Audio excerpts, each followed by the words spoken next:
Forgotten films tend to happen when a movie is released, crushes it at the box office, and or becomes the talk of mainstream media. And then over time it gets lost amongst other films in the genre. Similar to slasher films, many moviegoers and fans tend to hover around several slasher characters like Freddy, Jason, Michael, Ghostface, just to name a few, and wanting more from those characters rather than finding hidden gems like Leslie Vernon. Like slasher films, when it comes to paranormal films, the topic of conversation tends to be about a handful of films: Poltergeist, Paranormal Activity, Insidious, The Conjuring, and maybe The Sixth Sense. But unlike slasher films, films about ghosts, goblins, and things that go bump in the night have a tougher task at hand: being scary. Oh, come on! It is easy to see why it is hard to come by good films about ghosts, but there are more than 5 films that I mentioned, and it's time to turn off the lights, grab a blanket, and maybe even invite someone over who's a bit of a scaredy cat as we reveal our list of 5 forgotten ghost movies that you may never have, or probably, heard of.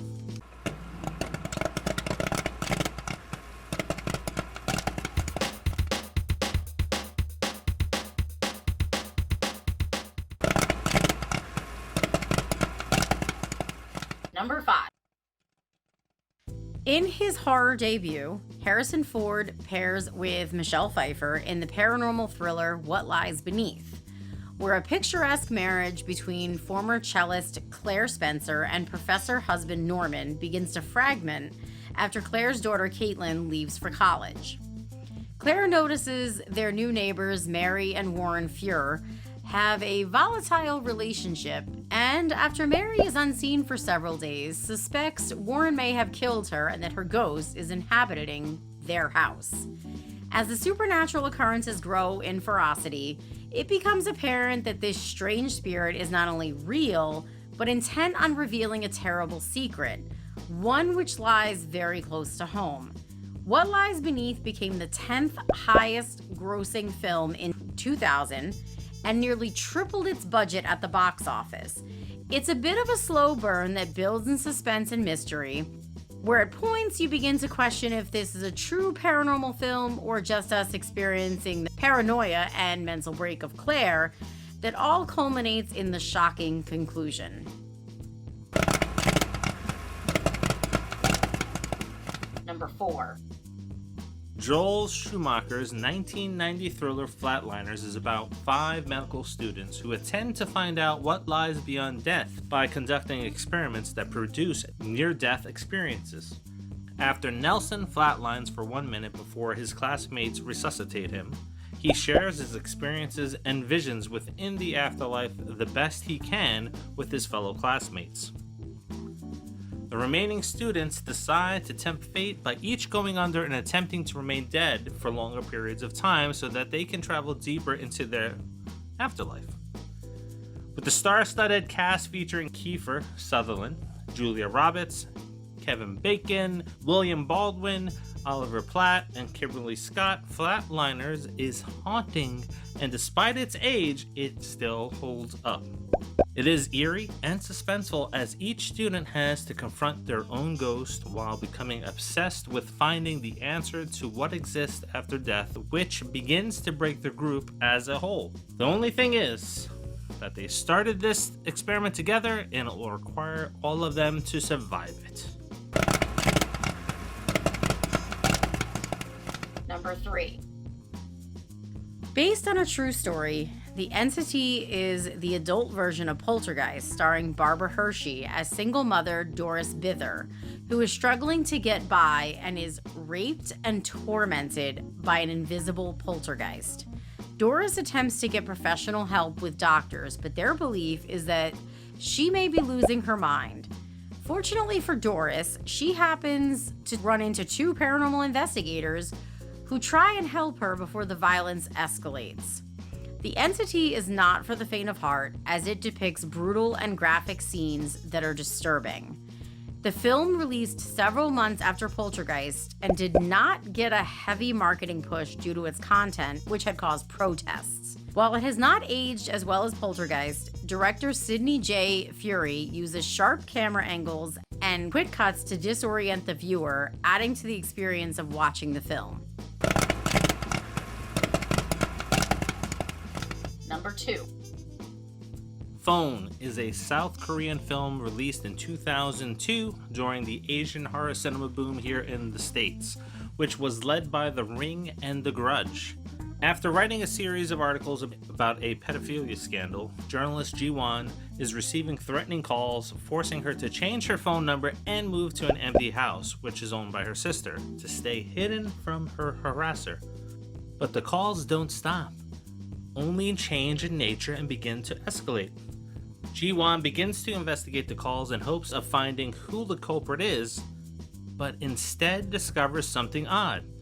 The previous 2 owners of the phone number died under mysterious circumstances, and that the calls may be tied to their deaths.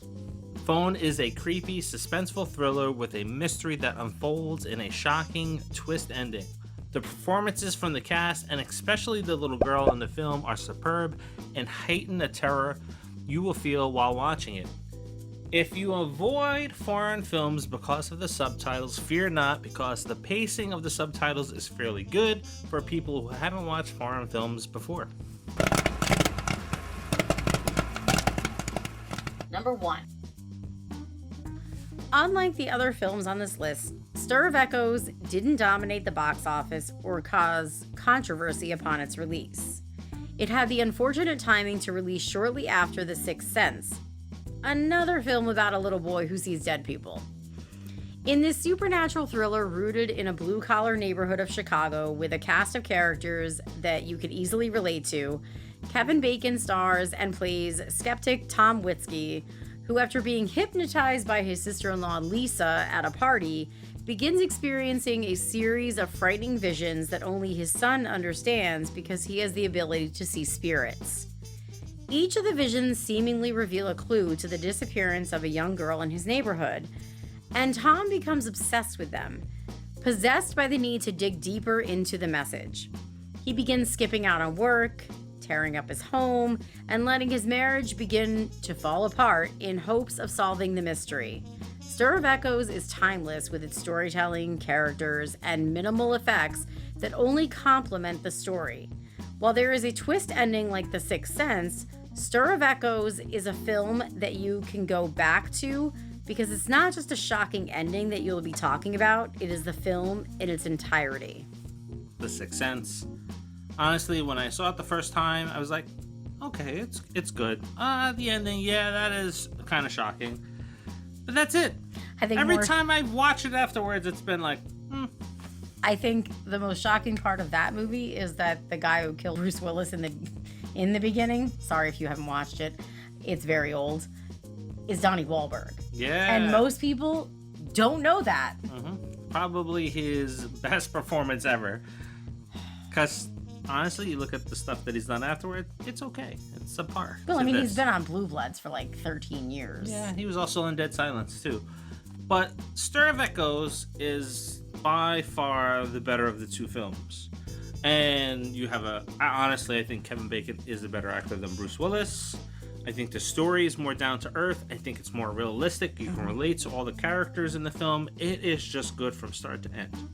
I definitely like him more than Bruce Willis. To me, Bruce Willis is like the big buff guy who's like in Die Hard. Wasn't he ever really buff? No, he was average size. That's the cool thing about Bruce Willis, right? Yeah. He didn't really have to bulk up for his roles. He was just in good shape, and he didn't have to pack on all these muscles. That's true. I mean, that's just kind of how he was. He was always like that. And I mean, I'm so sorry for what he's going through now and his illness, but Kevin Bacon is by far the superior actor. The other Kevin Bacon film, Flatliners, that creeped me out as a kid. Like, see, I didn't see it as a kid. For those people that grew up in New York and the New Jersey area, WPIX is where I saw it. Channel 11, because Sundays and Saturdays were typically always dedicated to horror movies. And then, back then, kids, right, or adults who were watching this, October on the mainstream networks usually was horror dominated as well. Now we got all these channels, you don't have to do that. But Flatliners creep me out. It still does a little bit as I come back to watch it occasionally, but very good. I will not touch that garbage remake that they've made of this film. We watched it.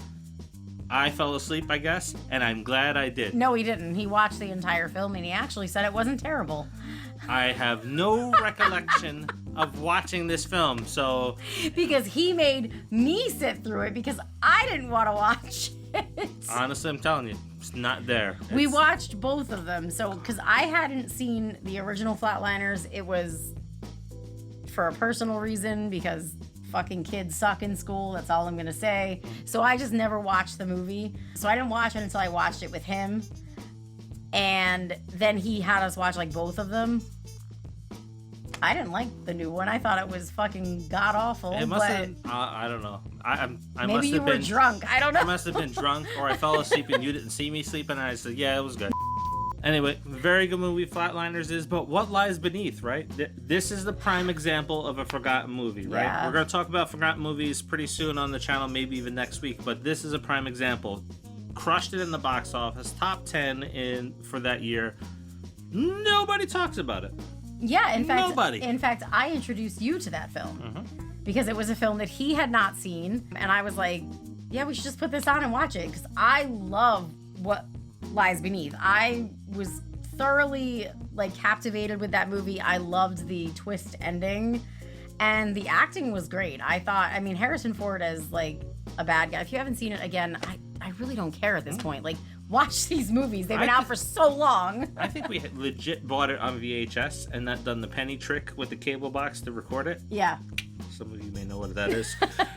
So, yeah, and we watched it quite a few times when it first came out. Very good movie. It is a very good movie. Harrison Ford was amazing in this role. Michelle Pfeiffer, I mean, come on, like we know she's good.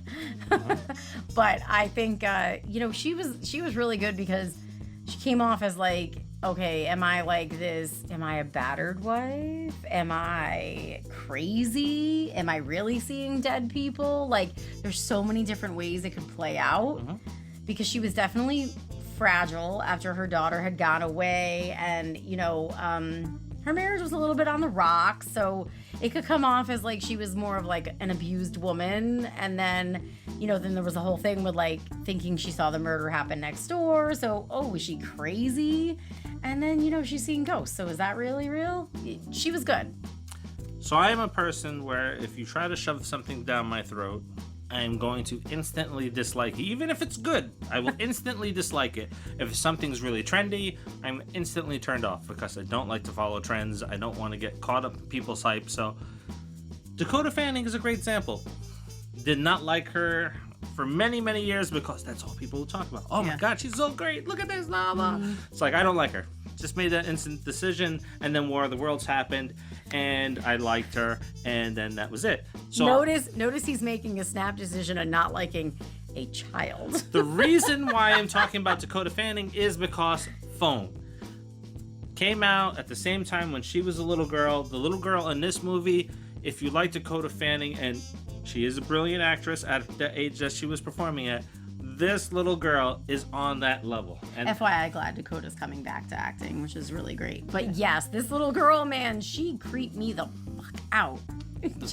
Phone is one of those South Korean films, did very big over in Korea, and is kind of just fallen off here in the States because everybody thinks, oh, The Ring, The Grudge. Yeah. This is one that has to be watched. You're not going to find it on streaming, so you have to go and buy it. And let me tell you, you're not going to regret it because it's that good. No. And you know how they say, so to give you an idea of this little girl's like acting chops, you know how they say like every little girl's like first love is her father? Don't! We're going into spoil. And then, of course, there's The Entity, which we went behind the scenes on because that story in real life is really effed up. And we could talk about it, but I would say go check out that Pop 5 on The Entity.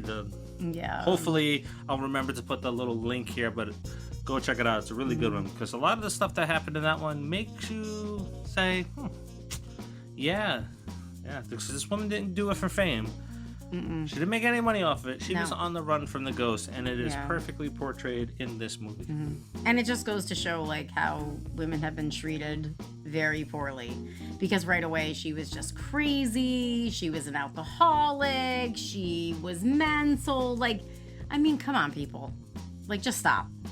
And Barbara Hershey was amazing. We got to meet her recently. Very nice lady.